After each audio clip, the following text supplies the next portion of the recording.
E a gente tem que lembrar que Donald Trump acabou de assumir, Donald Trump tem ao seu lado gigantes da tecnologia, Donald Trump tem ao seu lado Elon Musk, Donald Trump indicou que vai investir em inteligência artificial, em tecnologia, está colecionando polêmicas. Ele tem turbulências que vão desde o tratamento aos imigrantes, como a gente viu no começo dessa edição, até a política externa. Então vamos falar sobre esse turbilhão de relações internacionais com a Denilde Rousaker, que é professora de Relações Internacionais da ESPM. Denilde, bom dia, seja muito bem-vinda. Preciso começar essa nossa conversa perguntando sobre os impactos do lançamento dessa inteligência artificial chinesa.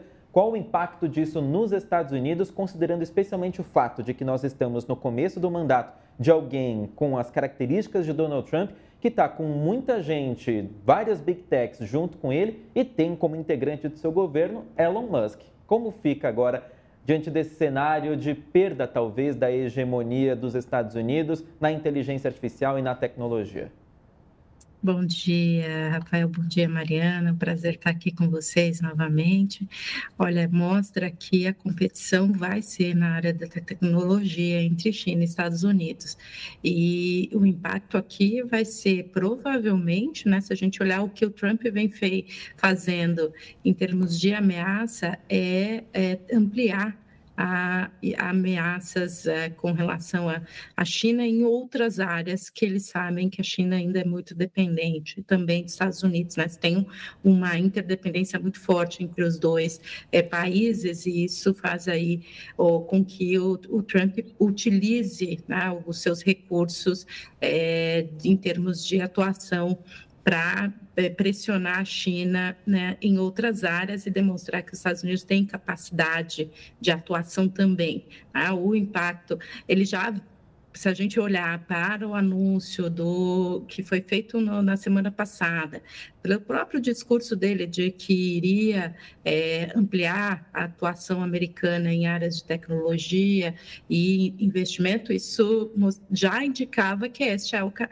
eles entendem que essa é a principal competição, né, e quem conseguir superar na área de tecnologia, de inteligência artificial, de tecnologia de ponta, vai ser quem vai ter a supremacia aí em termos não só econômicos, mas também de poder mundial. Então, aqui a gente está vendo o início dessa disputa.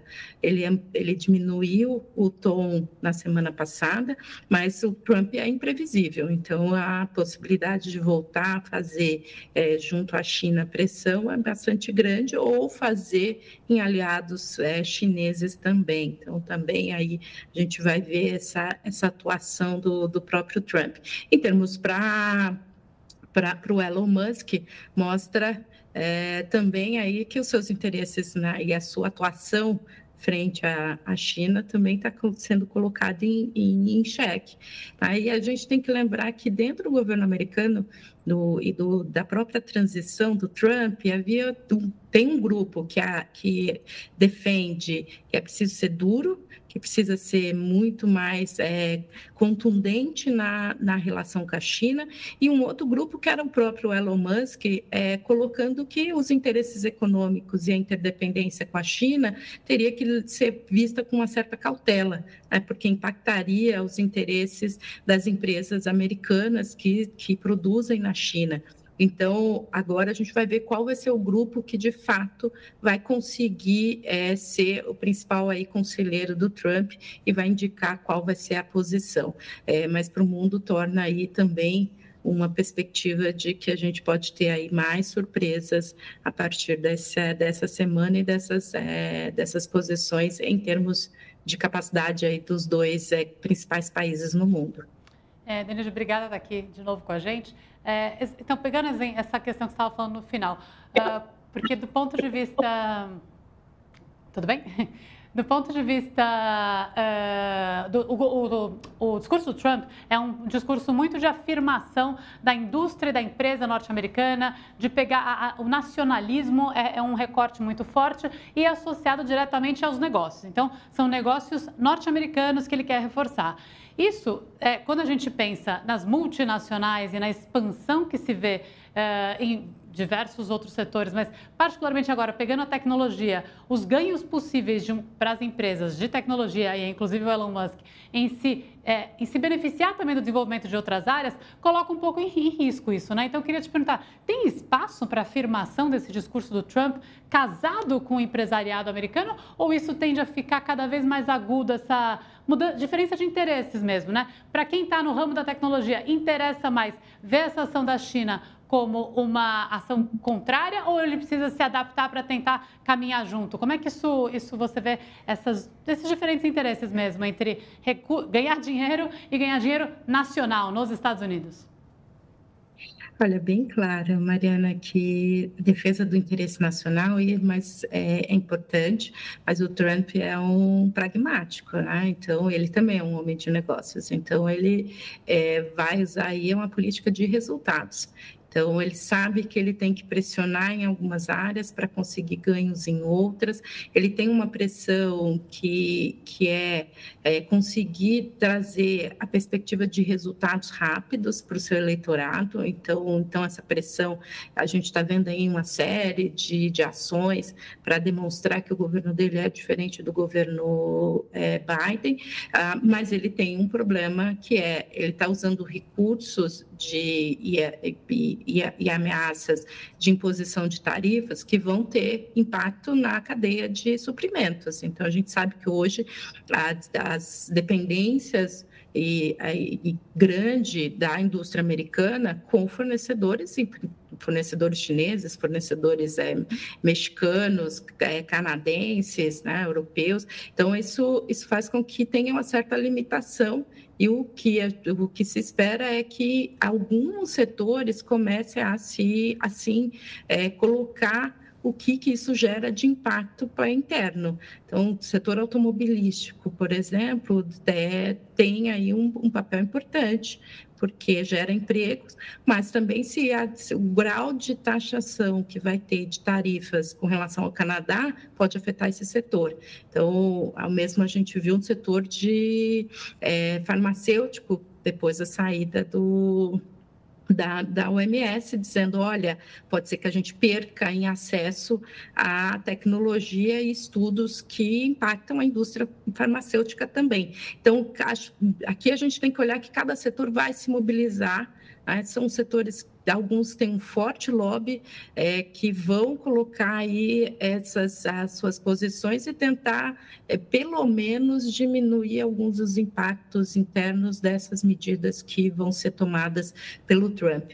Mas a gente está vendo que o Trump faz muita ameaça, né? Faz na tática de conseguir resultados para conseguir que os outros países concedam frente às ameaças que ele está fazendo. E aí ele tem diferentes pesos, né? Com a Colômbia é um peso, com a China vai ser outro peso. Então, acho que esse processo, que parece bastante complexo, de conseguir conciliar interesses internos, conseguir manter a sua base, mas também conseguir espaço para os setores econômicos americanos no mundo, vai ser aí parte do equilíbrio e das estratégias dos setores dentro do governo, mas também fora, dentro do empresariado. Mas ele tem forte apoio do empresariado. Ele tem um recurso interno também importante para o empresariado americano, que é diminuir impostos, que também estava entre uma das suas promessas. Então, ele garante melhor competitividade também para as empresas americanas. Denilde, vamos falar um pouquinho agora sobre a deportação dos primeiros brasileiros saindo dos Estados Unidos, voltando para o Brasil, a primeira nesse governo de Donald Trump. A gente viu aí que eles vieram para cá com algemas nas mãos, nos pés. A Polícia Federal está, inclusive, chegando a apurar denúncias de que eles teriam sido agredidos. Teve o problema todo com um avião. Lewandowski se pronunciou, Itamaraty pediu explicações aos Estados Unidos. Queria que você falasse um pouquinho agora sobre como fica nesse comecinho de governo Trump a relação entre Brasil e Estados Unidos. Para hoje tem uma reunião entre Mauro Vieira e Lula para que eles combinem como vai ser o posicionamento do Brasil diante dessa situação. Lembrando que quando Trump assumiu a cadeira na Casa Branca, Lula falou, a gente quer paz com Estados Unidos, com Venezuela, com todo mundo. Será que esse discurso pode mudar? De que forma? O que o Brasil pode fazer diante dessa situação? Olha, se a gente pegar o histórico, Rafael, das relações entre Brasil e Estados Unidos, o Brasil vai tentar ter aí o Itamaraty uma posição de negociação para conseguir melhorar as condições. A gente tem um acordo que foi assinado durante o governo Temer de deportação, e o que o Brasil está alegando é que esse acordo não foi seguido, que garante aí condições de não só de segurança, porque teve um problema no voo, mas também garante condições de dignidade humana. Então, o governo brasileiro vai buscar, me parece que nesse primeiro momento, uma lógica mais do ponto de vista de negociação diplomática entre as diplomacias para evitar uma confrontação e ações ou ameaças do governo Trump. A outra estratégia é o Brasil participar da reunião da CELAC, que vai acontecer essa semana, para conseguir ter uma atuação regional mais forte e conseguir aí ter uma ação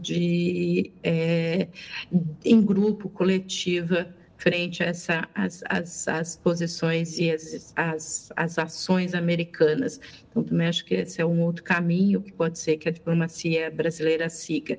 O que a diplomacia vai querer, e o governo brasileiro já indicava, é ter direto uma ação do governo Trump, né? A gente dá, como a gente falou, essa semana é uma semana com passo de espera, porque o Trump colocou que seria as questões relacionadas a tarifas seriam definidas até o dia 1º de fevereiro, então todos os países estão no aguardo para saber qual vai ser o grau de protecionismo que o Trump vai colocar, mas como ele agiu no sábado frente à posição do Petro, presidente da Colômbia, também se imagina que qualquer outro país que contestar as decisões americanas vão também sofrer algum tipo de posição mais dura, e tudo que o governo brasileiro deve estar tentando evitar.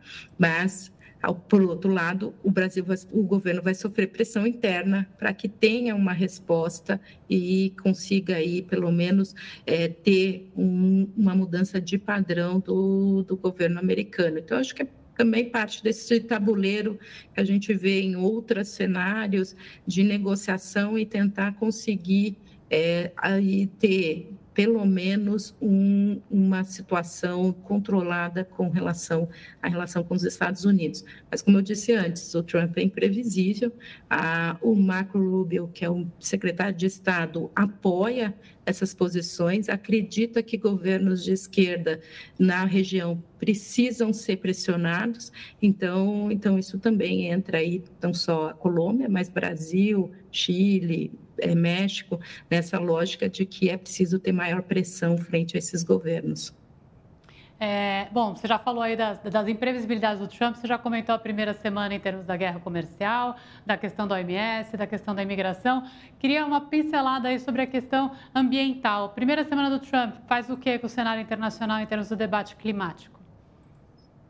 Olha, fez o debate climático ter uma certa, não só uma decepção, era esperado que o Trump iria sair do Acordo de Paris, porque ele já tinha feito isso no primeiro mandato, mas o grande impacto foi na área de energia. Acho que aqui houve uma percepção de que a política energética americana, indo para uma política de apoio e de forte incentivo para os não renováveis, coloca em xeque toda uma onda que a gente estava vendo no mundo de setores voltados para energias renováveis, e também a política de substituição aí em termos energéticos, uma economia mais verde. Então, ao mesmo tempo que é decepcionante, os governos começam a se preparar para também ter aí algumas mudanças nessa área. E os setores econômicos também, acho que esse também deve ser aí um outro processo que a gente vai ver. Agora, o que se tem como percepção? essa é uma área que avançou muito.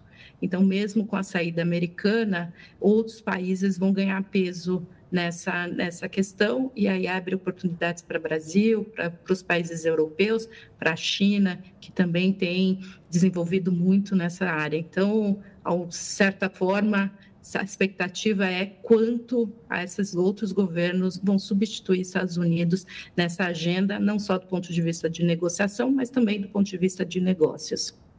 Esta foi Denilde Rousaker, que é professora de Relações Internacionais da SPM. Muito obrigado pela participação. Bom dia para você. Bom dia para vocês também. Até a próxima.